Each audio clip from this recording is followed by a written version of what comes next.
Escúchame. Cuando hablamos de sistema urinario vamos a hablar de la asociación de estos órganos, principalmente de riñones, que van a ser los que van a filtrar la sangre para extraer estas sustancias que deben ser excretadas. Estas sustancias van a estar en un líquido ultrafiltrado,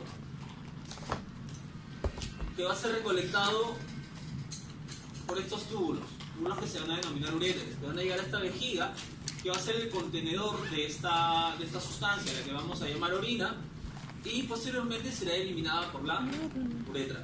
Ojo, vamos a tener el ingreso de arterias y la salida de venas de estos órganos, ¿sí? Estos dos órganos tienen la capacidad de suplir sus funciones. Si en algún momento uno de ellos deja de funcionar correctamente, el otro es capaz de asumir toda esta función, se adapta. Lo que sí no es capaz de hacer este órgano, o al menos la nefrona, es de regenerarse. Una nefrona dañada no se vuelve a recuperar. ¿Está bien? Algo más. ¿Dónde los encontramos? ¿En qué cavidad corporal los encontramos? A los riñones. Retroperitoneo. En el retroperitoneo. ¿No? Observa. Hemos extraído uno de estos riñones y queremos observar algunas estructuras anatómicas. Observa el número 5, que está sobre el riñón. Esta va a ser la glándula suprarrenal. ¿Está bien? Ya la veremos con más detalle la próxima semana. Este es el riñón, y este espacio central, que es por donde ingresan estas estructuras, se va a llamar hilio renal. Por este hilio renal va a ingresar una arteria, la arteria renal. Va a salir una vena, la vena renal. ¿Listo? Y también va a salir la última parte de la estructura que recolecta la orina para llegar a formar los uréteres, la pelvis renal. ¿Listo? Y este ya es el uréter. ¿Qué más vamos a tener por acá? Vamos a tener el ingreso de vasos, la salida de vasos linfáticos. ¿Está bien? Y ahora observa, vamos a hacerle un corte transversal a este órgano. ¿Transversal? Sagital. Listo. Vamos a hacerle un corte sagital a este órgano y vamos a ver lo que tiene en la parte interna. Hemos quitado la vascularización, no tenemos ni arterias ni venas.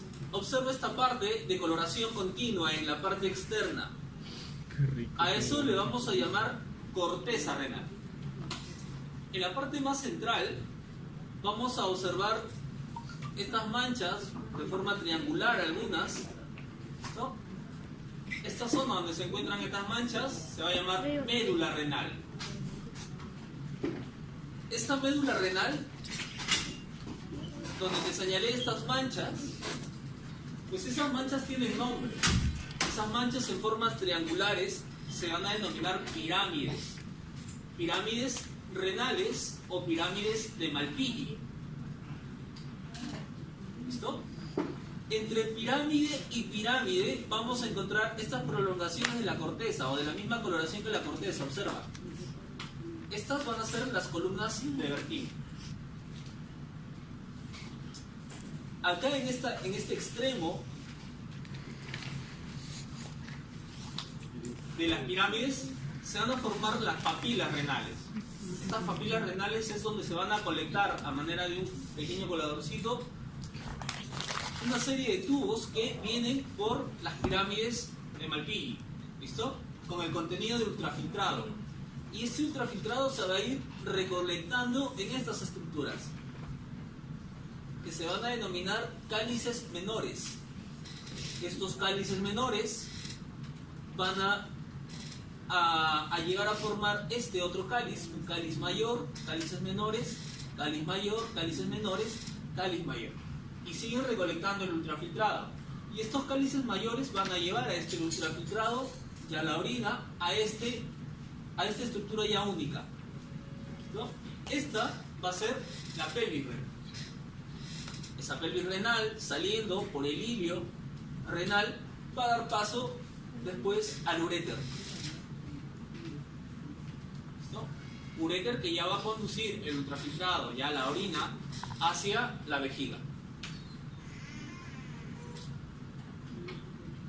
vamos a observar las estructuras que están entre la corteza y la médula renal, ¿está bien? Mira acá. Estas estructuras vamos a encontrar a nivel de la corteza. Y solamente estas estructuras vamos a encontrar a nivel de la médula. ¿Qué encontramos a nivel de la corteza? Vamos a encontrar a toda esta conformación. Observa, ingresan arterias, salen venas. Y sobre esta arteria o esta arteriola se va a desarrollar toda esta conformación de túbulos.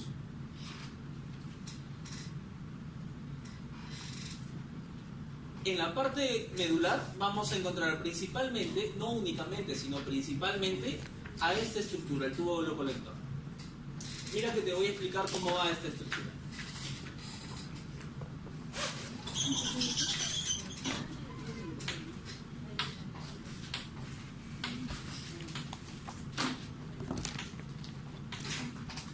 Observa, te dije que entraba una arteria renal. ¿Listo? Después de esta arteria renal, alguien si quiere le puede abrir a sus compañeros. Si no quieres, no le abro. Te dije que entraba una arteria renal. ¿Está bien? Esta arteria renal que ingresa por el ilio se va a dividir en diferentes segmentos que se van a ir al riñón. Son diferentes segmentos del riñón. Estas arterias se van a denominar arterias segmentales. Después de las arterias segmentales van a salir otras arterias más pequeñas que van a describir este arco. Por lo tanto, esas arterias se llamarán arterias arqueadas. Esas arterias arqueadas son las que estamos observando acá. ¿Está bien? Ahora, de estas arterias arqueadas van a viajar entre los lóbulos que se forman entre pirámide y pirámide. Como están entre lóbulos, se va a generar esta otra arteria.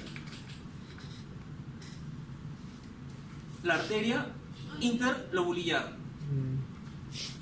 ¿Listo? Y a partir de esta arteria interlobulillar, es muy pequeña, se van a empezar a generar estas arteriolas. Arteriolas que como están ingresando a una estructura van a ser arteriolas aferentes. Van a formar un ovillo. Y luego van a continuar. Cuando continúa, cuando sale de este ovillo, se va a denominar arteriola eferente. Lo importante va sobre este ovillo. De ahí lo vamos a ver más grande, solamente para que lo identifiques en este esquema. ¿Sí? Sobre este ovillo se va a formar como un sombrero, a lo que le vamos a denominar cápsula. ¿No? Esa cápsula, como fue un científico de apellido Bowman el que descubrió esa cápsula, se denomina cápsula de Bowman. ¿Está bien? Esta cápsula de Bowman va a continuar, va a formar un tubo, ¿listo? Que va a describir ciertas contorsiones. Por lo tanto, se le va a denominar túbulo contorneado proximal. ¿Por qué proximal? Porque está próximo a esta cápsula de Bowman. ¿Listo? De ahí va a describir una asa, a la que vamos a denominar asa de Henle. Después de la asa de Henle va a haber un túbulo, otro túbulo contorneado. Pero como ya está más distante, va a ser el túbulo contorneado distal. ¿Listo? Luego este túbulo contorneado distal va a llegar a este túbulo colector, que ya va a pasar, ojo, todo esto principalmente ha sido en la médula, perdón, en la corteza. Ya en la parte del túbulo colector nos encontramos en la médula. Observa este túbulo colector. A este nivel van a empezar a llegar muchos de estos túbulos colectores. ¿Listo? Y estos túbulos colectores en esta región son los que vamos a encontrar a este nivel, a nivel de las papilas. ¿Listo? A nivel de las papilas. Ahí van a estar llegando estos túbulos colectores recogiendo toda la orina. Ahora, quiero que observes algo. ¿Por qué no es tan grande? Te he dicho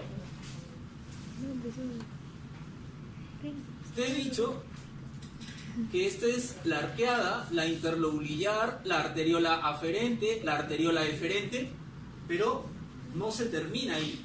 Este vaso continúa. ¿Listo? Después de las arteriolas, ¿qué debe venir? Capilares, ¿sí o no? Pues ya está. Observa. Esta arteriola eferente continúa y acompaña el recorrido de estos túbulos. ¿Listos? Acompaña el contenido de estos túbulos y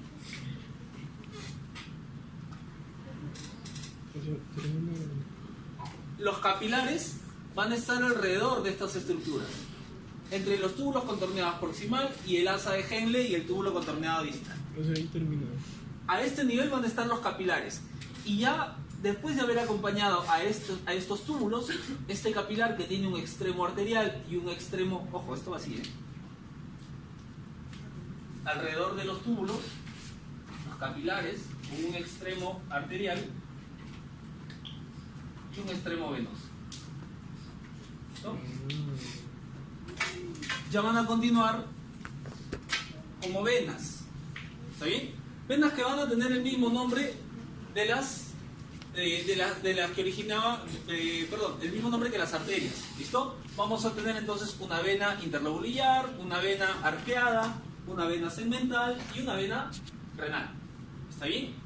Acá pasa algo importante a nivel de estos capilares. Como están alrededor de los tubos, o alrededor de los túbulos, le vamos a llamar capilares peritubulares. ¿Listo? ¿Por qué te va a importar este capilar peritubular? ¿Recuerdas que en situaciones de hipoxia el riñón generaba una hormona que te permitía sintetizar, formar nuevos glóbulos rojos? La eritropoyetina. ¿Está bien? ¿Dónde se forma la eritropoyetina? ¿Dónde se forma la EPO? En la base superior. Ya no es solamente en el riñón, ¿está bien? Ahora tu respuesta es más específica. Se va a formar en el endotelio de los capilares peritubulares. ¿Listo? Al menos hasta acá es donde nos lleva la evidencia científica hasta ahora. ¿Listo? Por eso le he puesto su interrogación. ¿Listo? Entonces ya sabes, si yo te pregunto dónde es que se forma la eritropoyetina, ya no me vas a decir en el riñón. Me dices específicamente en los capilares peritubulares. Peritubulares. Peri porque son periféricos. ¿Listo? A los túbulos de la nefrona. ¿Está bien? Ya está. Y observa, vamos a tener otra vez a la nefrona. Mira, acá tienes mejor dibujado que en el otro esquema los capilares peritubulares. El extremo arterial, el extremo venoso. ¿Listo? Y su continuación. Esta sería la arteria arqueada. Observa. Una arteria que ingresa, arteria aferente, el ovillo. Como es el ovillo y está en la cápsula de Bowman, y todo este conjunto, a todo esto le vamos a llamar glomérulo. A la cápsula. A la cápsula de Bowman, a la arteriola aferente, al ovillo que se forma, ¿listo? Y a una parte del túbulo contorneado distal, observa. Mira, el ovillo que te digo, la cápsula de Bowman, el túbulo contorneado proximal, el asa de Henle, el túbulo contorneado distal y el túbulo colector. A todo esto le vamos a llamar glomérulo. Como este ovillo está dentro del glomérulo, le vamos a decir ahora capilares glomerulares. ¿Está bien? A estos. Déjame ver, creo que tengo un de pizarra. Hombre. Tú no has visto nada. Todo grabado. Todo grabado. Glomérulos o todo. Todo está grabado. Está en vivo. Total de capilares periféricos. Escúchame. No, los periculares son los que están abajo. Que se van a- Estos Los que son túbulos, con ramificación. observa por favor, estos túbulos que se forman van a tener diferente estructura en cuanto a su histología, van a ser formados por células de diferentes características. Observa el túbulo contorneado proximal. No solamente tenemos túbulo contorneado proximal, ¿no? Tenemos asa de Henle, pero el asa de Henle tiene porciones. Tiene una porción descendente y una porción ascendente. ¿Listo? Y la característica de esta porción ascendente y descendente, que es más delgada, es la de un capilar. Y mira este tipo de célula. Mucho más delgada, más laminar. ¿Listo?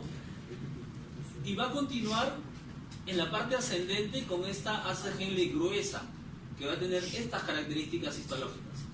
Y se va a continuar ya a este nivel con el túbulo contorneado distal, unas células de mayor tamaño. ¿Listo? Ya continuando con el túbulo colector que tiene esta estructura histológica. ¿Por qué es importante? Estas células, ¿listo?, de diferentes características, una de estas, las que se encuentran en el túbulo contorneado distal, son las responsables de sintetizar calcitriol. ¿Quién es calcitriol? Vitamina D. Vitamina D. ¿Está bien? Ya sabes dónde se sintetiza. Observa esta parte, la parte orgánica. A ver. Tienes la vejiga, los uréteres, va a salir la uretra. ¿Esta qué es? ¿Qué dirías que es? ¿Una vejiga masculina o femenina? Mascu. ¿Por qué masculina? Está la próstata, dice ahí. ¿Sí? ¿Todos ven la próstata? Es del escroto, creo. Es el próstata. No, es la próstata. Sí, es la próstata. Es la próstata. ¿Sí? En el caso de los varones, tú también viste eso, ya. En el caso de los varones, la uretra va a atravesar la próstata. ¿Listo? Va a pasar la próstata. En el caso de las mujeres, la uretra atraviesa el piso pélvico. En los varones lo bordea. En fin.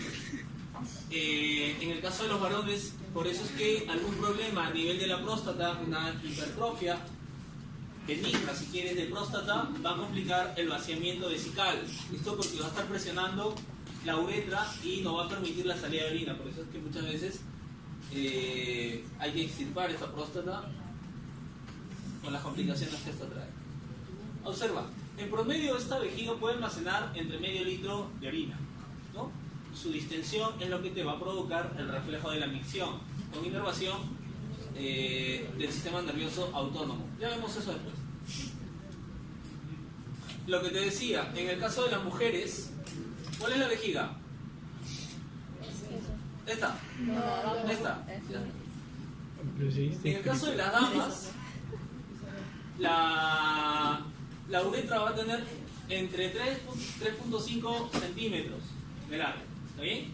En el caso de los... Y observa, atraviesa el piso pélvico. En el caso de los varones no atraviesa el piso pélvico. Sí es cierto que atraviesa la próstata. ¿Listo? Bordea el piso pélvico y sale en la parte central del pene. Aproximadamente la longitud de esta uretra es de 16 centímetros. ¿Está bien?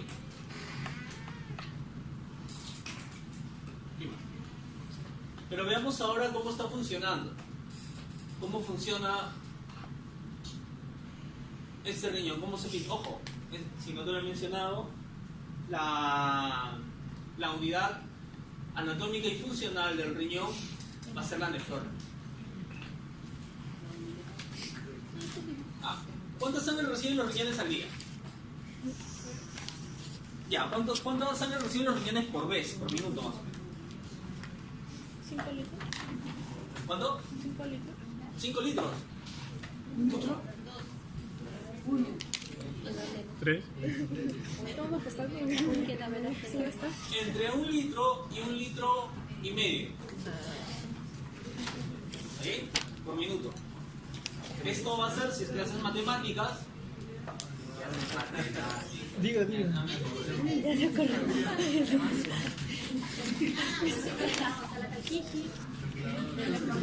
va a representar unos 180 litros filtrados al día. Es decir, el total de tu sangre pasará unas 60 veces al día. ¿Sí? No quiere decir que tengas 180 litros de sangre. El volumen total trabajado al final del día de todas las veces que pasó tu volumen sanguíneo. ¿Listo? Por si tienes que responder sobre las dimensiones del riñón, aproximadamente son estas. ¿Listo? Ahí puedes ver todas, este es más esquemático, no está anatómico como el anterior. Puedes ver las pirámides de Malpighi, la corteza, la médula renal, la pelvis y estas arterias. Volvemos a ver a la nefrona y volvemos a ver sus funciones. Te estoy diciendo que esta nefrona es la unidad funcional, estructural o anatómica del riñón. ¿Está bien? Cuando tengas que hablar sobre sus funciones simplemente es lógico. No necesitas memorizarte cada una de esas funciones. ¿Qué es lo que hace el riñón? Va a filtrar la sangre. ¿Listo? ¿Y filtrarla para qué? ¿Para qué? ¿Para qué? Para limpiarla. ¿Listo? Y limpiarla significa sacar los desechos. ¿Listo? Entonces va a eliminar los desechos. ¿Listo? ¿Qué más? Dependiendo de si tú estás deshidratado, ¿listo? O estás tomando mucha agua, ¿listo? Irás más o menos veces al baño. ¿Para qué? Para mantener un equilibrio en los líquidos del cuerpo. ¿Listo? Y cuando hablamos de líquidos también hablamos de electrolitos. Entonces regula el equilibrio hidroelectrolítico. Si hablamos de hidroelectrolítico, ya dijimos electrolitos, estamos hablando de uno de los principales, que es el sodio. ¿Está bien? ¿Y el sodio es el responsable de qué? De la osmolaridad sanguínea. Por lo tanto, regula la osmolaridad. Si estamos hablando de que si tienes más líquido en la sangre, o mayor volumen de sangre, y de esto puedes orinar más o menos, estamos hablando de volumen sanguíneo. Y si hablamos de volumen sanguíneo, podríamos estar afectando la presión arterial. Esto, por lo tanto, también regulará la presión arterial. ¿Recuerdas tu clase de pulmonar y sabes que a nivel del riñón se va a reabsorber o se va a excretar mayor cantidad de bicarbonato, de ion bicarbonato? ¿Y esto es responsable de qué? De regular el equilibrio ácido-base. Otra función. ¿No? ¿Cuál es la otra función? En casos de hipoxia o en situación de hipoxia, ¿qué hace el riñón? Libera la Eso, dilo, Chaco. Cindy. ¿Qué hace el riñón? Taina. libera la eritropoyetina. Libera EPO. ¿Está bien? Forma EPO, sintetiza EPO. ¿Dónde? Perivasculares. ¿Está bien? ¿Y con eso qué hace? Pues regula la producción de hematíes, controla la producción de hematíes. ¿Dónde se producen estos hematíes? Médula ósea. ¿Listo? Y esto sí puede ser nuevo, o tal vez lo hayas visto en tu clase de bioquímica. Tiene la capacidad, al igual que el hígado, de hacer gluconeogénesis. ¿Listo? No hay nada nuevo. Esto es sencillo, que te acuerdes de todas las funciones del riñón.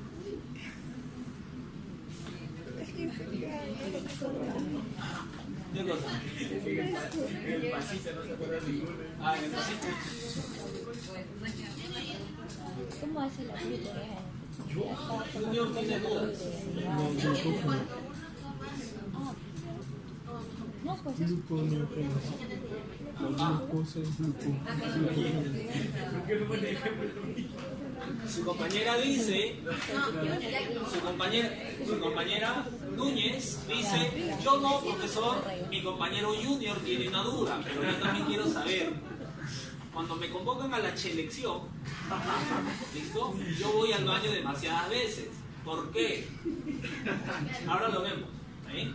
Me voy a acordar aquí en esa partecita. A ver, para la formación de esta orina vamos a necesitar tres Vamos a necesitar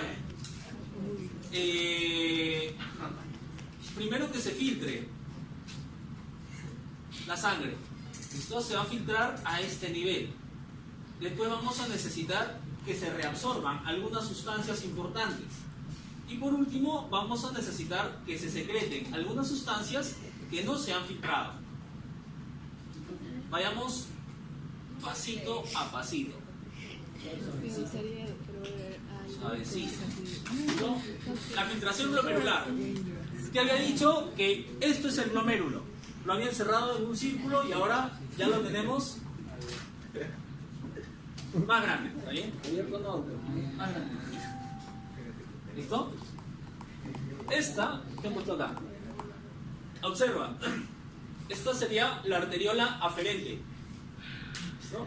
De la arteriola aferente se van a formar ya estos capilares glomerulares. ¿Listo? Finalizan su recorrido y terminan saliendo por la arteriola eferente. ¿Qué trae acá? Está trayendo sangre. ¿Listo? Sangre arterial.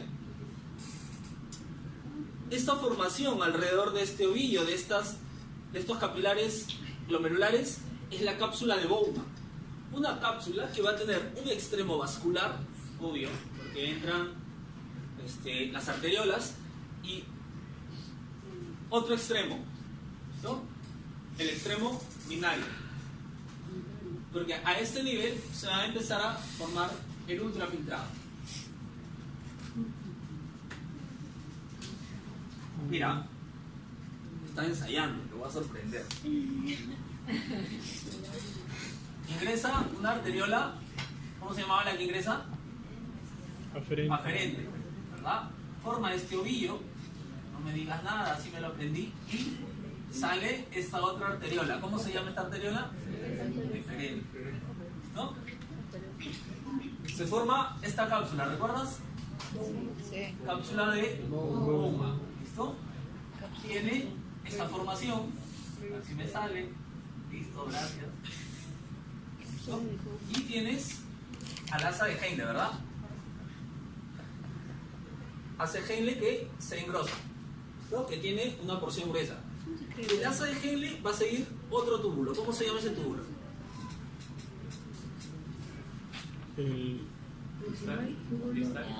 Túbulo contorneado distal. ¿Está bien? Este túbulo contorneado distal va a pasar cerca al extremo vascular de la cápsula de Bowman. ¿Qué túbulo es este?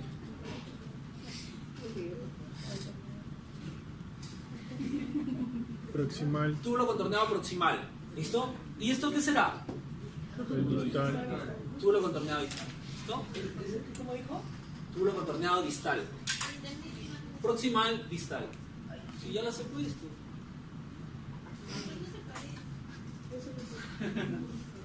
Voy a pasar por alto tu ofensa, Núñez, ante mis artes gráficas. Ya, escucha. Por ahí vas a ver lo que hago. Ya, escúchame. No sé qué paré. A ver. Entonces, ¿qué va a pasar? Quiero que te des una idea primero de cómo funciona. Está viniendo la sangre por acá. ¿No? Viene con una presión, ¿sí o no? Está acá la cápsula de Bowman. También tiene una presión. La presión en el capilar es más grande y va a permitir que salgan sustancias. Recuerda cómo es el capilar. Y van a salir sustancias hacia este espacio. Este espacio, como está dentro de la cápsula de Bowman, será el espacio de Bowman. ¿Listo? Van a salir estas sustancias y estas sustancias con el agua del plasma filtrado van a continuar por el túbulo. ¿Sí? Entonces, a este nivel se va a dar esta filtración. Observa, acá hay un dibujo más. Ahí lo entiendes mejor, ¿sí? Arteriola, en este caso es esta, arteriola aferente. Estas sustancias salen, se filtran hacia el espacio de Bowman y continúan por el túbulo contorneado proximal. Próximo. Ahora quiero que observes algunas cosas adicionales. Observa. Mira acá, mira acá.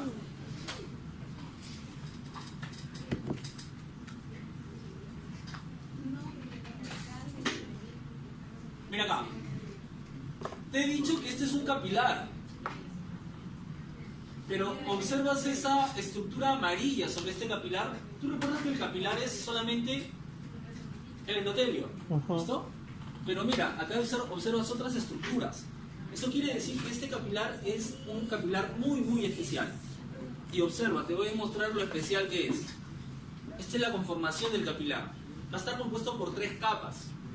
El primero, el capilar propiamente dicho, pero es un capilar que tiene gran cantidad de fenestraciones, de poros, de agujeros. ¿Listos? Agujeros que tienen una dimensión determinada. Aproximadamente, yo mismo la he medido para asegurártelo, mide 80 Armstrong. 80 Armstrong. ¿Qué son Armstrong? 10 a la menos algo. Son unidades de medida. Armstrong, nómetros, micras. Sería bueno que le des una repasada. 10 a la menos 7 metros. 10 a la menos 7. ¿Listo? Ojo, esta dimensión va a ser importantísima. ¿Listo? Porque dependiendo de esta dimensión van a permitir que salgan o no las estructuras o las moléculas que lleva la sangre. ¿Listo? Pero no solamente esto. Ojo, esto es el capilar fenestrado. Sobre este capilar fenestrado vamos a tener esta lámina. Una lámina basal de tejido conjuntivo. ¿Listo? Gran cantidad de fibras colágeno. ¿Listo? Ojo, pero entre fibras y fibras, entre cruzadas todavía hay espacios.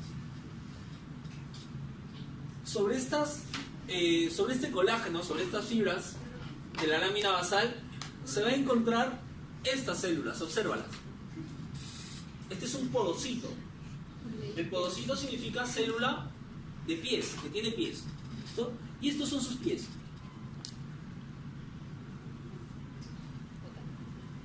¿Está bien? A esos pies le vamos a denominar pedicelos. Son los pedicelos del podocito. ¿Listo? Y estos se van a acomodar alrededor de este capilar de esta manera, envolviéndolo. Pero entre pedicelo y pedicelo del podocito van a generarse estos espacios que se van a llamar hendiduras. ¿Listo?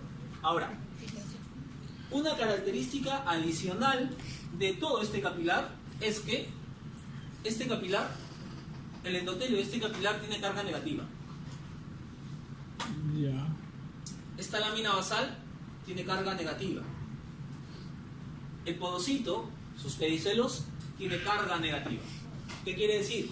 Que si es que hay una molécula con carga negativa que se aproxima, ¿qué va a pasar? ¿Va a pasar o no? No, se va a repeler. Se va a repeler. ¿Listo? ¿Y qué pasa?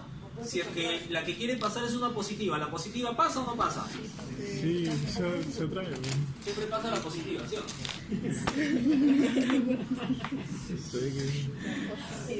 Escúchame. Esto explicaría por qué hay algunas moléculas que, a pesar de tener el tamaño adecuado para pasar, como es el caso de la albúmina está por los 60 Armstrong más o menos, ¿listo? No llega a pasar o no llega a filtrarse. ¿Por qué? Porque la albúmina lleva carga negativa, y si es negativa, no pasa. ¿Está bien? Listo, vamos por acá. Observa, le hemos hecho otro corte. Ahora le hemos hecho un corte. Ahora sí es transversal. Sí. ¿Está bien? Para que observen, mira, el capilar fenestrado, su lámina basal, los pedicelos, lo que está en azul, son los pedicelos de los podocitos. Observa, mira el capilar fenestrado. Y mira una célula. Más o menos para que tengas una idea del tamaño de las células sanguíneas y el tamaño de las fenestraciones de este capilar. ¿Está bien? No pasa. Y sobre esto, la cápsula. Pero esta imagen está más brava. Esto no es bonito. A esta imagen ¿Qué ves? son colores azules. Acá los colores. Primero que te llama la vista. horrible lo que dice. Mira, te voy a mostrar que no debes dejarte impresionar por demasiado nombre, porque tú lo conoces. Obviamente, yo no sé por qué le tengo un afecto especial a esta gráfica. Así que te puede venir, o en el pasito o en el examen. Habla serio, profe, no hablas en serio. Ya, escúchame. Mira, que te ayude la flecha, ¿Qué sería esta? ¿Qué sería? Arteriola aferente, ¿sí o no? Y esta sería la eferente, claro. Y entre aferente y eferente, ¿qué se formaba? Los capilares glomerulares. ¿Está bien? Estos son los capilares glomerulares. Mira, ve. Ahí están sus fenestraciones. ¿Listo? Sobre esto su membrana basal, su lámina basal. Y mira esto que parecen triangulitos. Los pies. Son los pedicelos de quiénes? De este señor. De los polocitos. ¿Está bien? ¿Ya ves que sí lo conoces? Sobre esto, esta membrana, mira, que está formando la cápsula. ¿La cápsula de qué? La cápsula de Bowles. ¿Listo? Y esto, ¿quién sería? La proximal. El túbulo contorneado proximal. ¿Está bien? ¿Y este quién sería? El distal. El túbulo contorneado distal. Ya casi dijiste todo. Te faltan solamente unas cuantas partes más. Observa. Vamos a tener... ¿Ves hasta ese moradito? No, sí. Son células mesangiales. ¿Está bien? Vamos a tener internas y externas. Mesangiales. Mesangiales. ¿Está bien? ¿Y qué más vamos a tener? ¿Para qué? Vamos a tener esta estructura. A este nivel vamos a tener esta estructura. El túbulo contorneado distal, recuerda mi gran dibujo, a este nivel está muy próximo al glomérulo. Qué terrible. Qué bien no tenemos. Este es el túbulo contorneado distal. ¿Listo? Y pasa muy aproximado hacia el glomérulo. ¿Está bien? Estas células están próximas al glomérulo van a formar el aparato yuxtaglomerular. Yuxta quiere decir próximo, cercano, te estoy enseñando griego, sin otro precio, ¿listo? Pero estas células de esta parte van a tener un nombre específico, se va a llamar mácula densa. ¿Sí? Mácula densa. Ojo, y entre este túbulo contorneado distal y el glomérulo van a existir estas células, las que están en verde, que como están cercanas se van a llamar células yuxtaglomerular. ¿Listo? Aparato yuxtaglomerular, túbulo contorneado distal, mácula densa, células yuxtaglomerulares. Esos son los que hacen el aparato yuxta. Esos tres hacen el aparato yuxta. Glomerular. ¿Listo? Ahora, ¿Para qué sirven las células yuxtaglomerulares? observa. Gran pregunta la de tu compañero Renato. Está grabado. ¿Dónde está? Uy, ahora. Ya, escúchame. ¿Qué va a pasar? Estas células de la mácula densa tienen la propiedad, por la presencia de osmoreceptores, que pueden detectar las concentraciones de sodio o de cloruro de sodio y decir si es que hay en exceso o si es que hay poco. ¿Listo? Entonces, ¿qué es lo que van a hacer estas células? Van a hacer dos cosas. Van a enviar una señal hacia estas arteriolas, ¿listo? Para que se dilaten o se constriñan, dependiendo de la necesidad. Y van a hacer otra cosa. Le van a enviar una señal a estas células yuxtaglomerulares. Porque como necesitamos recuperar sodio, necesitamos activar todo un mecanismo que empieza por esa secreción. ¿Cuál sería?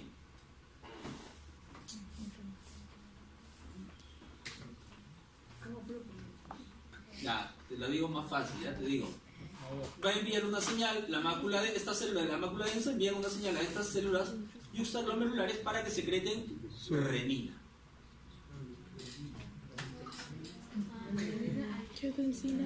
Y la renina, ¿qué era? Iniciar el sistema de renina, angiotensina, aldosterona y empezaremos a recuperar sodio. ¿Está bien?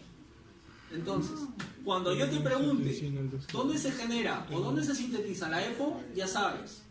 ¿Listo? Calcitriol, ya sabes. Renina, no me vas a decir riñón nunca más.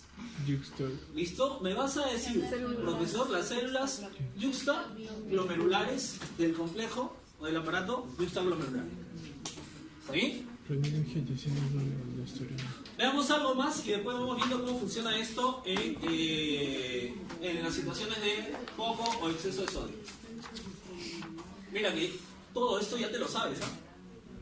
Claro. O sea, te lo puedo preguntar y sin ningún problema me vas a responder. Observa. La clase pasada vimos las fuerzas de Starling. ¿Recuerdas? ¿Recuerdas o no? Sí.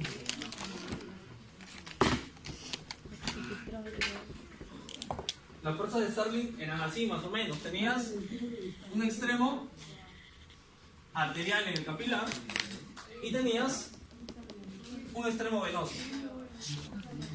¿Listo? Y te había dicho que básicamente era un juego de presiones. ¿Qué teníamos?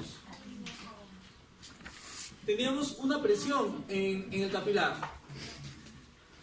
Esa presión era la presión sanguínea propiamente dicha. ¿Sí? Le denominábamos presión hidrostática capilar. ¿Sí? Presión hidrostática capilar. ¿Qué es lo que hacía esta presión? Es la presión que ejerce la sangre, la fuerza con que ha sido bombeada y con la presión que llega a esta parte del capilar. Y lo que va a hacer es ir en esta dirección, o intentar sacar a las moléculas o las sustancias que están en la sangre fuera del capilar. ¿Listo? Así como hay una presión capilar, hay una presión del intersticio. Esta presión es ligeramente menor. ¿Listo? Y esta es la presión intersticial. Pero hay otra presión. Esta es la presión que ejercen las proteínas que están en la sangre. Era la presión oncótica, ¿verdad? Ya te dije que yuxtaglomerular tenía que ver con una raíz griega. Para continuar con eso, vamos a cambiar de letra. Vamos a ponerle pi a la oncótica. Así, te lo pongo así porque así lo vas a encontrar en los libros cuando quieras repasar. ¿Está bien? ¿Pero en qué sentido va la oncótica? Ahí voy. ¿Listo? Vamos a tener una presión oncótica. ¿Y quién genera esta presión oncótica? Las albúminas. Las proteínas. Principalmente la albúmina sanguínea. ¿Está bien? Presión oncótica capilar. Pero ¿qué es lo que hacen las proteínas? Lo que hacen las proteínas es tratar de jalar agua, arrastrar agua. ¿Está bien? Entonces van en este sentido. ¿Listo? Y también en el intersticio existe esta presión, que debería ser mucho menor, porque no deberían haber proteínas en el intersticio. ¿Listo? La presión oncótica intersticial. Del equilibrio de estas presiones, que en el lado arterial es mayor la presión hidrostática que en el capilar, vamos a tener que en este lado las sustancias salen, y a esto le habíamos denominado filtración. Mientras que en este lado del capilar las sustancias ingresan. Y a esto le habíamos llamado absorción. Así de bonito no lo había explicado. Claro, la filtración sería la salida, la absorción el ingreso al capilar. ¿Está bien? Y esto ocasionado por esta diferencia de presiones. ¿Listo? Reabsorción es algo que salió, por ejemplo, salió en el filtrado. ¿Listo? Y ya en el paso por este nivel, esta misma sustancia que salió en el filtrado va a ser absorbida. Se ha reabsorbido. Sí, es lo mismo en fuerzas, ¿listo? Pero estoy hablando de una sustancia que previamente fue filtrada. Absorción solo sería algo que está ingresando por primera vez.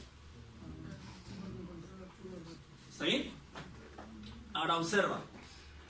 Eso es lo que pasa en todos los capilares, cuando queremos hacer un intercambio con las células.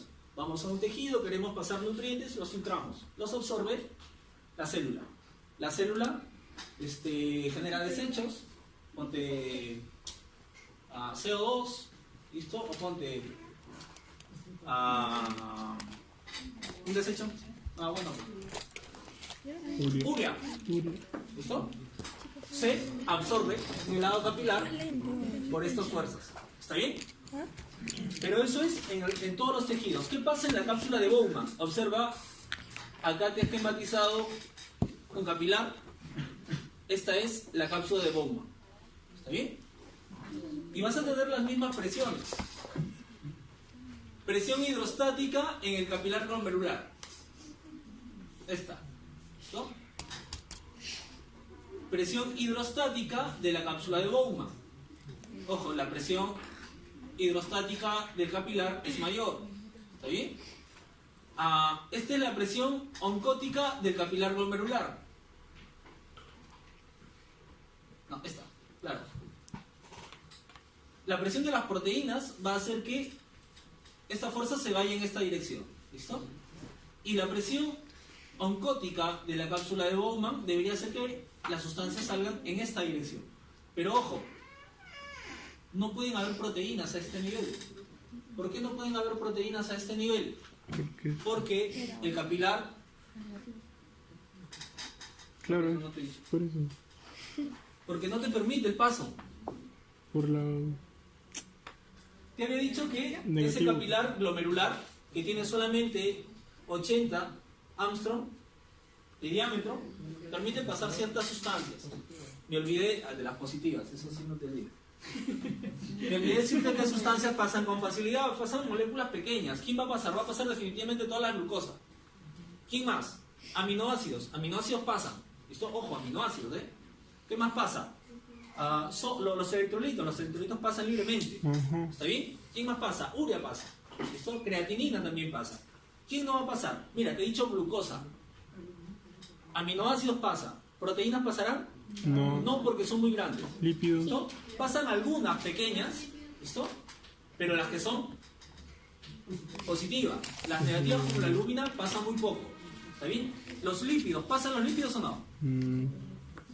¿Cómo viajan los lípidos? Kilómetros. Principalmente asociados A kilómetros. a lipoproteínas. ¿Listo? Y si está asociado a lipoproteínas, las proteínas no pasan. Otro que no va a pasar muy fácilmente, es más, casi no va a pasar, es el calcio. Porque el calcio también viaja asociado a proteínas. ¿Está bien? Por esa razón es que no deberíamos tener presión oncótica. Las vitaminas. Vitaminas también. Difumo. Profesor, ¿Sí? cuando hay proteinuria se rompe entonces. ¿Cuándo es que hay proteinuria? Primero, ha tenido que dañarse la carga a este nivel. ¿Listo? A nivel del capilar glomerular. La carga de estas células, la carga del endotelio, la carga de la lámina basal, la carga de los podocitos se ha dañado, se ha alterado y ya no es tan negativa. Y como no es tan negativa, la albúmina pasa.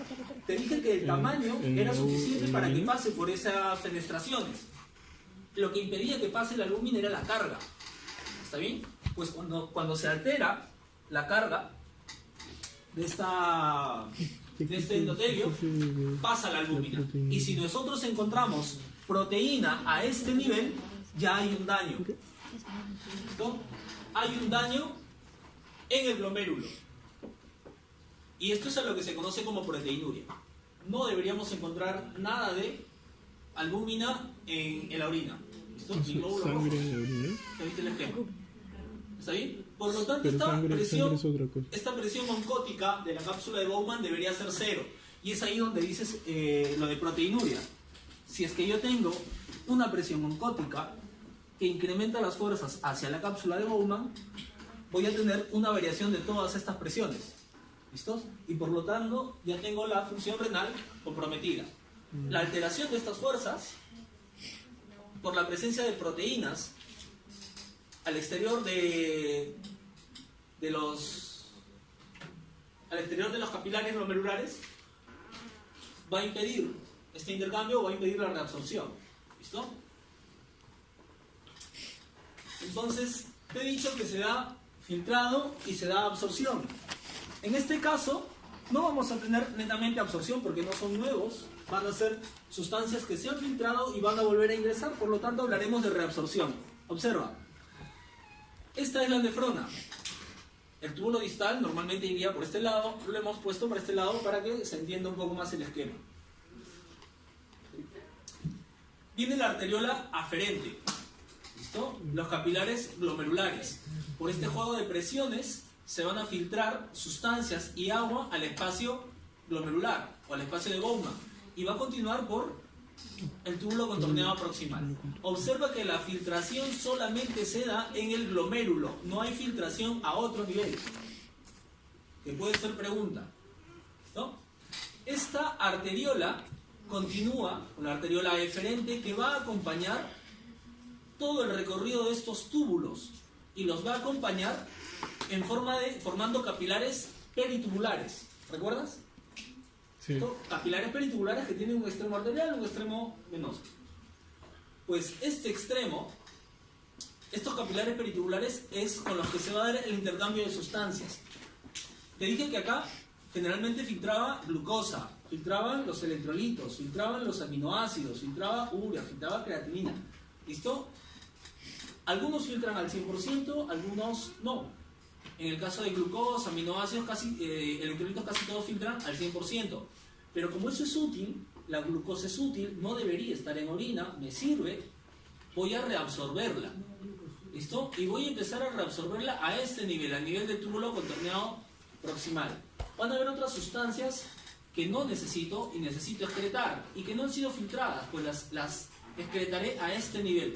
Como no se han filtrado y van a pasar directamente del capilar hacia el túbulo contorneado, va a ser una secreción. ¿Listo? ¿Y qué se va a reabsorber? ¿Dónde se va a dar la reabsorción y dónde la secreción? Observa. Túbulo contorneado proximal, túbulo contorneado distal y túbulo colector. ¿Dónde se va a dar solamente reabsorción? Solamente reabsorción a nivel del asa de Henle. ¿Está bien? La excreción, el único que va a hacer excreción es el túbulo colector. Esto ya se está yendo a la papila renal, de la papila renal, cálices menores, cálices mayores, pelvis renal, uretra. Perdón, uretra. Perdón, pues, perdón. Tu novio se confunde tu nombre, yo no puedo confundir el nombre. ¡Oh, qué fuerte! ¿Te dolió, no? Ya. Excreción. Excreción. ¿Les dolió? Sí, a todos. Ay, sí. A mí también me ha chocado. Perdona, no es una. No se confunden tus nombres. Ya está, a ver. ¿Qué le pasa? No digas cosas. Va a seguir con la... Está en vivo. Ya, escúchame. Entonces, ya hemos visto cómo se da el tema de filtración. ¿Listo? Cómo se da la reabsorción. Vamos a ver cómo se va a empezar a dar la reabsorción y la secreción de algunas sustancias. Ojo, escúchame. Este tema es interesantísimo. ¿Listo? Pero también es bien largo. Yo acá te voy a dar más que nada una semblanza de cómo es y de cómo pasa. Lo que tú tienes que hacer es leerlo. Irte al Guyton, donde está muy bien desarrollado, capítulo 25, 26, 27, si quieres, y leértelo. ¿Listo? Yo te voy a decir algunas cosas, pero vas a tener que completar con tu autoaprendizaje. Más, ya tengo seleccionados los temas de las exposiciones para el final, pues, para que te vayas preparando, a pedido de tu compañero Renato.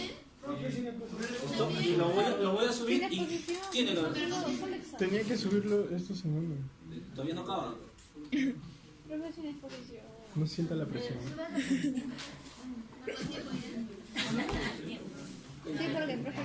Ya, escúchame. Y eso es... Escúchame.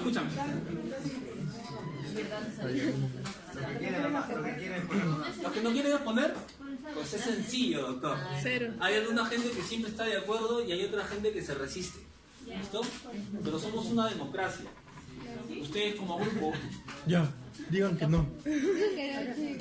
no quieren exposición y solo su examen. Sí. Es democracia. ¿Listo? Lo que diga la mayoría es lo que es. Algunos van a querer, algunos querían a PPK, otros querían a Kate. ¿Listo? Lo mismo fue, pero lo decidieron todos. La mayoría ganó. Igual se prohibía ahora, pero... Ya, escúchame. Eso ya me informará Luisa. Luisa, tú di que no. Tú eres el filtro de la democracia. ¿Ay, yo? ¿Qué yo voy a decir? ¿Qué? Yo voy a decir. Tú no vas a decidir, tú vas a recolectar la opinión de todos. Todos dicen que no hay exposición. No hay exposición. Que no hay. Todo. La exposición vale el 15% y tu examen 40%. O tu nota final, tu nota de examen final sería 40%. Solita. ¿Cierto? Ojo, te digo algo. Hay muchos que aprobaban solamente con su examen. ¿Listo? Pero aprobaban con 2 o 3 puntos menos de la nota que sacaron en el examen. Los 2 o 3 puntos adicionales han sido por la exposición. Hay otros que hicieron todo muy bien, el examen muy bien y la exposición muy bien, que su nota ha sido casi igual a la del examen. ¿Listo? Pero hay muchos que jalaban sin exposición y que la exposición le ha dado esos 2 o 3 puntos adicionales porque hicieron una exposición regular o buena, ¿listo? Y han pasado de estar desaprobados a tener un 12. ¿No? Así que como verás, a mí escuchar exposiciones, las cosas que dices, algo así como dice Junior, yo no lo dije, está bien, pero aprendes, te echas una mano, repasas algo, pero si crees que te da suficiente el 40% de tu nota, a ver, y te aviso algo, para el siguiente semestre ya tengo 9 grupos. ¿Listo? No quiero tener 10, 11 grupos, así que ya no te quiero ver en uno. Pero, ¿por qué tampoco van en exposición? Es 15% de 40%. Está bien, pues. ¿Cuánto valdría el examen? 25. Pero igual, es 20. No, pues el total es 40. Mucho para... son diferentes pesos para diferentes actividades. No puede ser la misma. 15. Si es 20, atraca. 20. No, gracias.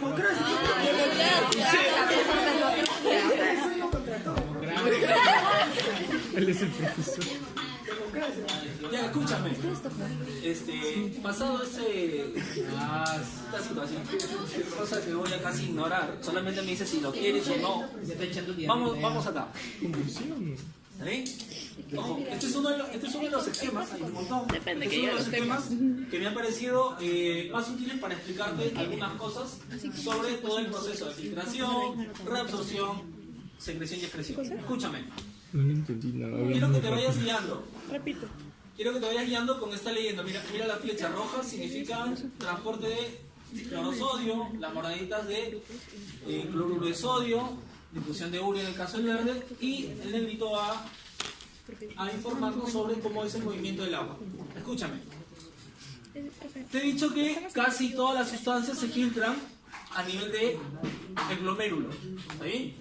Ahí se ha filtrado todo, se ha filtrado toda la glucosa, se ha filtrado todos los aminoácidos, se han filtrado todos los electrolitos. ¿Está bien? Pero estos necesitamos recuperarlos, porque no son útiles.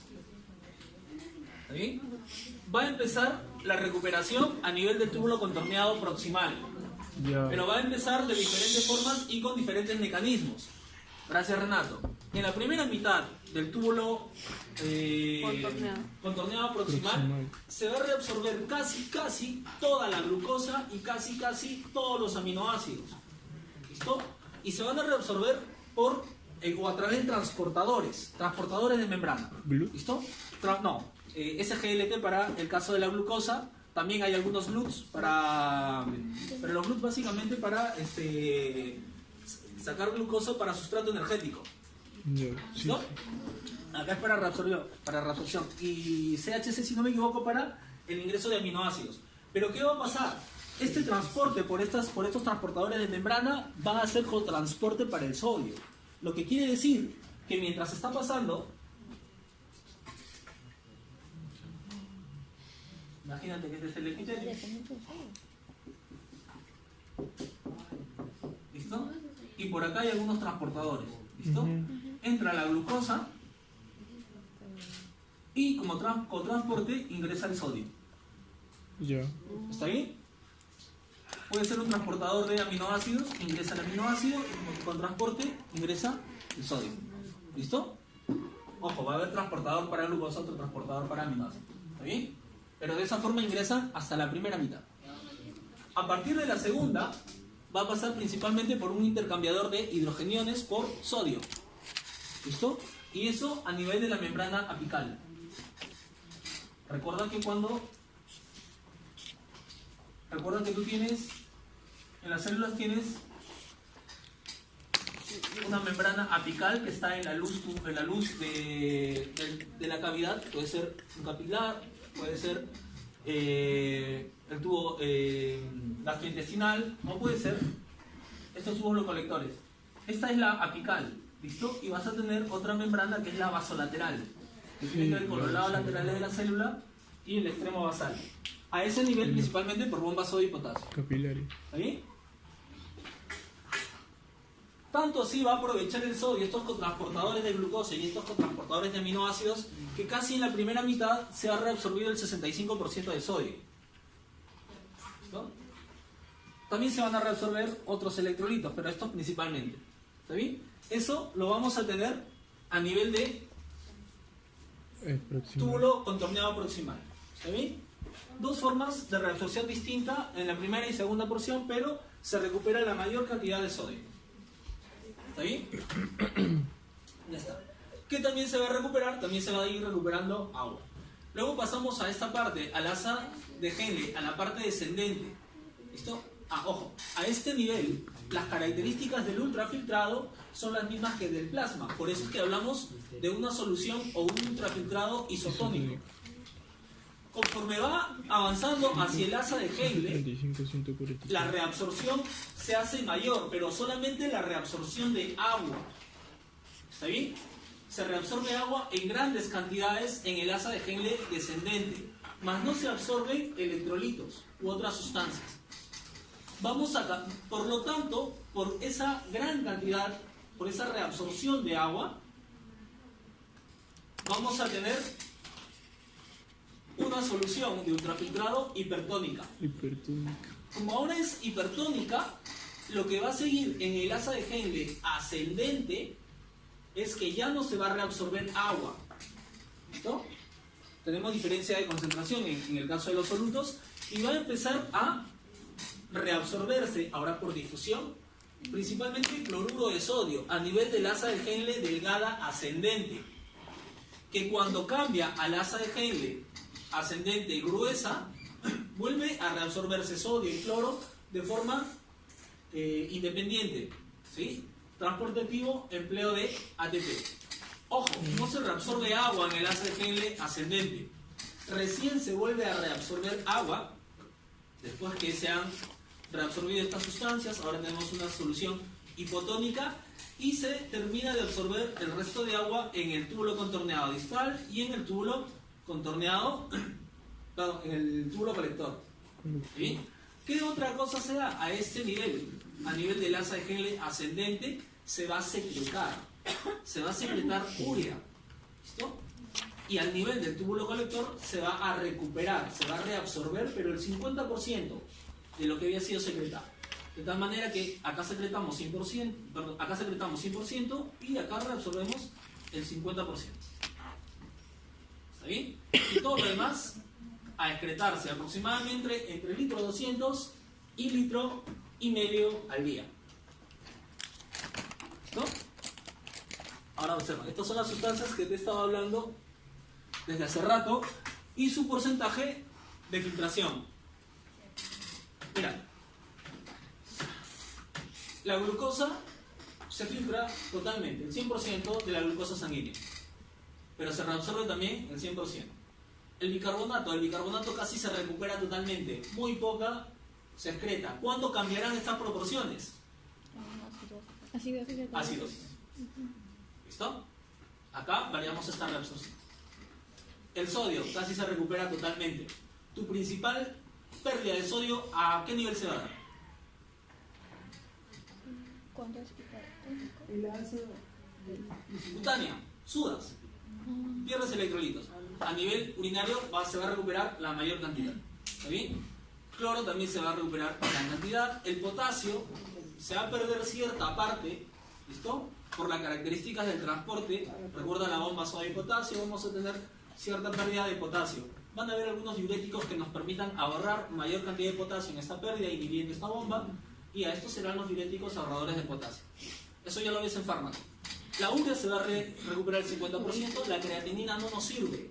No tenemos forma de recuperarla, y eso es bueno, por lo tanto se va a excretar totalmente. Y el agua, solamente el 1% terminaría excretándose, vamos a recuperar casi el 99%. Profesor, Esto, ¿por qué la urea se tiene que recuperar? ¿por qué la urea se tiene que recuperar? Porque en la parte del túbulo contorneado, no, en la parte del túbulo colector hay un mecanismo que permite recuperar la urea. Utilidad no es. Vamos a terminar llevándola hacia la otra forma. Después de la urea, ¿qué podemos convertir?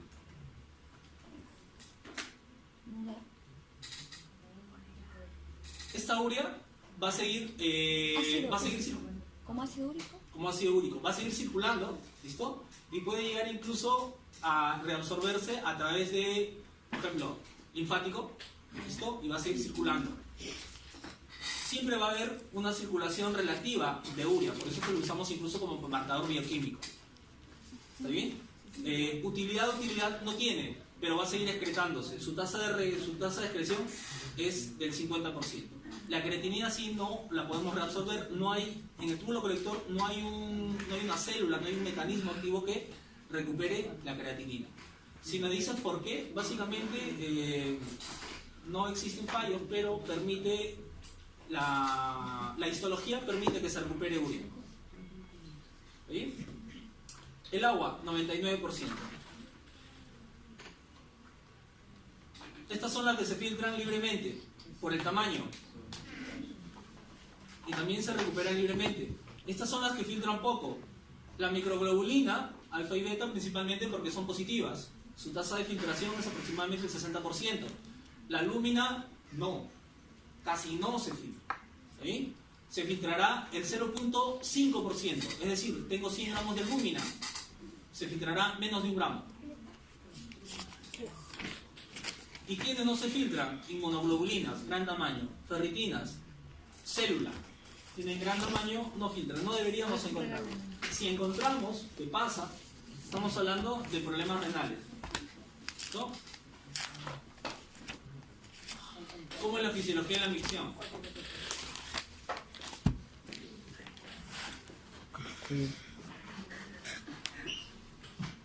Básicamente por distensión de la vejiga.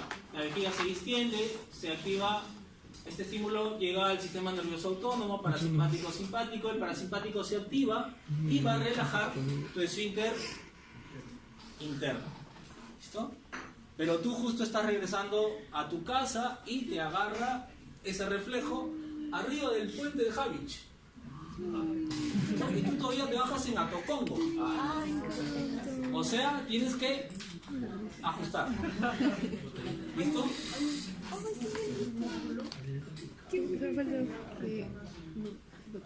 Quiero que retenga. Tu esfínter externo. ¿El negro? El marido de la ropa. Ah, ya. El que estás apretando, doctor, se llama el No tiene foto. bulbo esponjoso.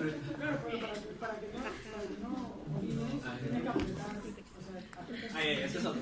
Escúchame. Acá, a este nivel, vas a inhibir ese... o se va a inhibir, ¿listo? Por el simpático. ¿Cuándo se inhibe? Ojo, la inhibición se puede dar, por ejemplo, tenías ganas de ir al baño, ¿está bien? Tenías ganas de ir al baño y hay un temblor. ¿Qué pasa? Se corta el estímulo, si estabas sentadito, si estabas parado y sales corriendo, ¿sí o no? Esa inhibición Ya, esa inhibición es del simpático. ¿Sí? Cuando estás acá en el puente Havich y todavía te falta para llegar a Tocongo, tú vas a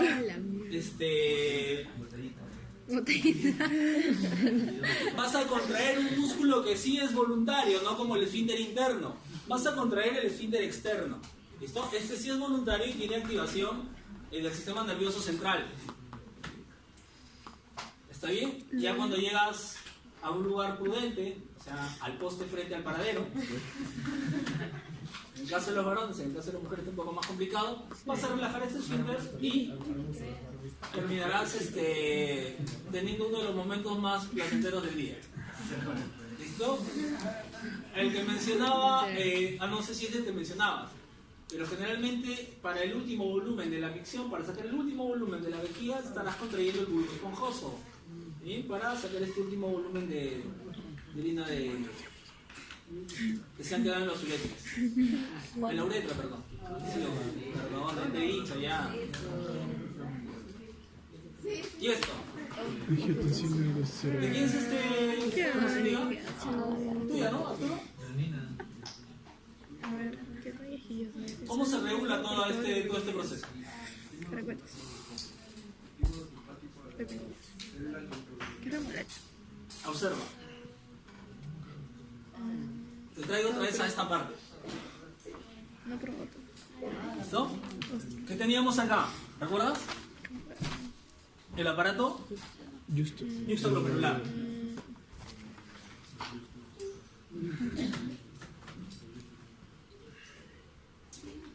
Imagínate que tienes una disminución de la presión arterial. Sí. Ya. Y yo soy la que estoy de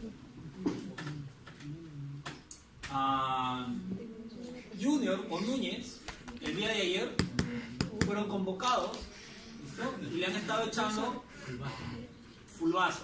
¿Está bien? Y como le han estado echando ardachela, han estado yendo al baño con mucha frecuencia.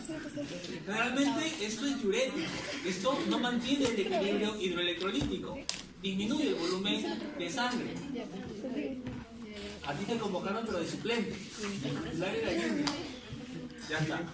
Ya, escucha, puede dejar que termine de explicar. ¿Listo? Entonces se reduce el volumen sanguíneo, por lo tanto se va a reducir tu presión arterial. ¿Bien? Si se reduce tu presión arterial, ¿qué ha pasado? Observa esta presión. Esta presión hidrostática capilar también ha disminuido. ¿Está bien? Esta presión hidrostática capilar disminuye. Y si esto disminuye la filtración o el filtrado glomerular. Es decir, a este nivel hay menos presión. ¿Cuál es la? Esta es la ferente. Ingresa con menos presión y pasa menos cantidad de sustancia y menos cantidad de volumen hacia el espacio glomerular y se está produciendo menos cantidad de ultrafiltrado. Pues esta cantidad de ultrafiltrado es reconocido a nivel de la mácula densa. ¿Y qué es lo que va a hacer la mácula densa? Va a enviar señales para que se incremente este flujo. ¿Cómo va a hacer esto? Pues va a enviarle señales a la arteria aferente para que se dilate. Para que se dilate, se incremente el flujo y se incremente el filtrado. 1. ¿Listo? ¿Quién va a hacer esta señal? La EPO. ¿Cómo que la EPO? La renina. La renina. No. Dilato, vasodilatación. Óxido nítrico. Óxido nítrico. ¿Listo? Prostaglandinas. E2, Sí, prostaglandina. pero la E2. ¿Listo? Espérate. angiotensina. Espérate. Un ratito. Calma. ¿Listo? ¿Está bien? Entonces, se va a vasodilatar, va a haber más flujo, incrementa la presión y sale mal. ¿Listo? Pero otra cosa, eso ha sido por presión. Pero también hay a este nivel osmorreceptores que van a detectar que hay menos cantidad de cloruro de sodio pasando a nivel de ese ultrafiltrado. ¿Está bien? Por lo tanto, esta mácula densa va a informar a la célula juxtaglomerular para que incremente la secreción de ¿qué? De renina. ¿Está bien? Ahora hay más renina. ¿Y qué es lo que va a hacer la renina? Va a activar el sistema renina, angiotensina, aldosterona. ¿Listo? Pero por ahora nos interesa la angiotensina, la que estaba mencionando tu compañero Renato de manera intensa. ¿Listo? Ahí está la angiotensina 2. Pero ¿cuál es la función de la angiotensina? ¿Es vasodilatador, Renato? Sí. No, Sí. Háblame. ¿Vasodilatador o vasoconstrictor? no, vasodilatador. Vasodilatador. Vasodilatador. Háblame. No, vasodilatador. Eso está en la exposición. Angiotensina. Es el vaso de mayor formación de vasodilatador. ¿Qué es? El constrictor, ¿sí? Vasoconstrictor. Constrictor. ¿Sí? Oye, entonces, Y su función de vasoconstrictora va a ejercerse a este nivel de la arteria eferente. Constrictor. Entonces, ¿qué va a pasar? Mira, Varón. se incrementa el volumen de sangre, se incrementa la presión, se incrementa la presión, pero acá, para que no salga con el mismo volumen, este vaso se va a constreñir, es decir, va a disminuir su flujo, ¿listo? Y va a incrementarse la presión. Si la angiotensina 2 tiene capacidad de constreñir, ¿por qué no constriñe a esta arteriola aferente? Por el óxido nítrico. Todos los vasos tienen capacidad de sintetizar óxido nítrico, pero la capacidad de óxido nítrico y de sintetizar óxido nítrico y prostaglandinas a nivel de la arteriola aferente es muy superior a la arteriola eferente. Por lo tanto, el estímulo de la angiotensina no va a permitir que se constriña este vaso aferente y sí el eferente. ¿Está bien? Ojo, la angiotensina no puede hacer esto a nivel de todos los vasos del sistema, pero en el caso del aferente va a tener, si quieres, a estos óxido nítrico y prostaglandinas más poderosos y van a permitir que esto continúe vasodilatado. ¿Está bien? Eso con el caso de la renina. Esto va a permitir mayor resistencia arterial, ojo, acá está, de la arteriola eferente. ¿Listo? Y ya está. Con esto, ¿qué hacemos? Empezamos a reabsorber ya con mayor cantidad de flujo, mayor cantidad de sodio a nivel del túbulo contorneado proximal. Y ahora te explico cómo, ¿listo? Porque ahí, otra vez, si la angiotensina tiene capacidad vasoconstrictora, la angiotensina va a tener otro papel en la reabsorción de sodio. Estaba confundiendo. Espérate acá. Entonces, ¿cómo va? Va así. Decíamos que este estímulo de disminución de la presión incrementaba la secreción de renina. Pero si incrementa la secreción de renina, hay una enzima que estamos teniendo a partir del hígado, el angiotensinógeno, convertida a angiotensina 1. Sigue el flujo de la circulación, ingresa al pulmón y el endotelio de los vasos pulmonares. El endotelio de los vasos pulmonares va a secretar otra enzima, esta, la enzima convertidora de angiotensina. Y vamos a tener de angiotensina 1 a angiotensina 2. Esta angiotensina 2, ¿qué hace? Incrementa la actividad simpática. ¿Está bien? ¿Qué quiere decir incrementar la actividad simpática? ¿Listo? Va a reabsorber mayor cantidad de sodio, mayor cantidad de cloro y excreción de potasio. Y también va a favorecer la retención de agua. ¿Qué otra cosa va a hacer? Va a estimular la secreción de aldosterona a partir de la glándula suprarrenal. ¿Está bien? ¿Qué otra cosa va a hacer? La vasoconstricción. Pero ya sabes que la arteriola que se vasoconstriñe no es la aferente, sino la arteriola eferente. ¿Está bien? Y va a tener señalización a nivel de la hipófisis para la secreción de otra hormona. H. La hormona antidiurética ADH, o conocidas en los bajos mundos de la endocrinología como vasopresina. ¿Está bien? Ya está. ¿Y esta vasopresina qué va a hacer?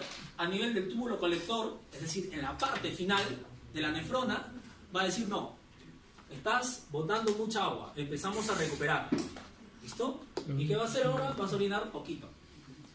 ¿Listo? Ojo, el control de la ADH no se da a nivel del túbulo contorneado proximal, se da a nivel del colector. ¿Listo? Yo tengo poco. Sí, glucógeno, está bien. Pero observa. Lo que te digo es que esta reabsorción es normal, es independiente. ¿Listo? Pasa, estés deshidratado o no estés deshidratado. Es constante. ¿Quién va a regular el volumen recuperado de la orina? Dependiendo si estás bien hidratado o deshidratado, o si estás tomando mucho líquido, esta. A este nivel tiene acción la ADH, la vasopresina, a nivel del túbulo colector. Acá se recupera gran cantidad de agua si es que estás deshidratado. ¿Listo? Ya está. Termine, por favor, que me da un derrame ya. ¿Listo? Ahora observa. Esta acción me parece importante. Esta, la recuperación de sodio. ¿Listo? Lo debes haber visto, o si no lo has visto, lo verás en bioquímica. ¿Listo? Pero es como señaliza la angiotensina 2. Vamos a tener el lado apical, la luz del túbulo contorneado proximal. ¿Está bien? Y vamos a tener el lado vasopresal. Vamos a tener señalización a nivel de la apical, ¿listo? Un receptor de angiotensina 2. Este receptor de angiotensina 2 va a señalizar para el intercambio de sodio por hidrógeno, un intercambiador de sodio por hidrógeno. ¿Está bien? Eso a nivel de la apical. Y a nivel de la vasolateral se va a activar o una bomba sodio de potasio o un cotransporte con bicarbonato. ¿Está bien? Esto porque a nivel de la vasolateral también hay receptores de angiotensina. Entonces, ya ves cómo señaliza, no solamente para la vasoconstricción e incremento de la presión a nivel del glomérulo, sino también para la recuperación de sodio a nivel del túbulo contorneado proximal. ¿Y qué es lo que va a hacer la ADH o vasopresina? A nivel de estas células tubulares, ya sabes que es túbulo colector, va a iniciar la señalización, ojo, acá los receptores va a ser en la vasolateral, ¿está bien? Tiene receptores para vasopresina, esta es la vasopresina. ¿Sí? Tiene receptores de vasopresina, proteínas G, C, a través de la activación del AMP cíclico, proteína quinasa, se fosforila, y vamos a tener estas moléculas de acuoporina. Vamos a tener varios tipos de acuoporinas. La acuoporina 2, por activación de esta señalización, va a migrar hacia el lado apical de la célula, permitiendo que por estas acuoporinas ingrese gran cantidad de agua. Pero esta agua no puede permanecer en el citoplasma. ¿Listo? Tiene que salir del citoplasma al intersticio. ¿Quién las va a sacar? Estas otras acuoporinas, la acuoporina 3 y la acuoporina 4. ¿Está bien? Y así es como se recupera agua por acción de la vasopresina. ¿Listo? Y la que esperabas. He entendido todo, chaval. Tómate 5 minutos y vienes dispuesto a exponer. Pero ¿por qué 5 minutos? Yo soy soledad. Sí. Ay, el profesor tiene que venir. Dame. Al frente.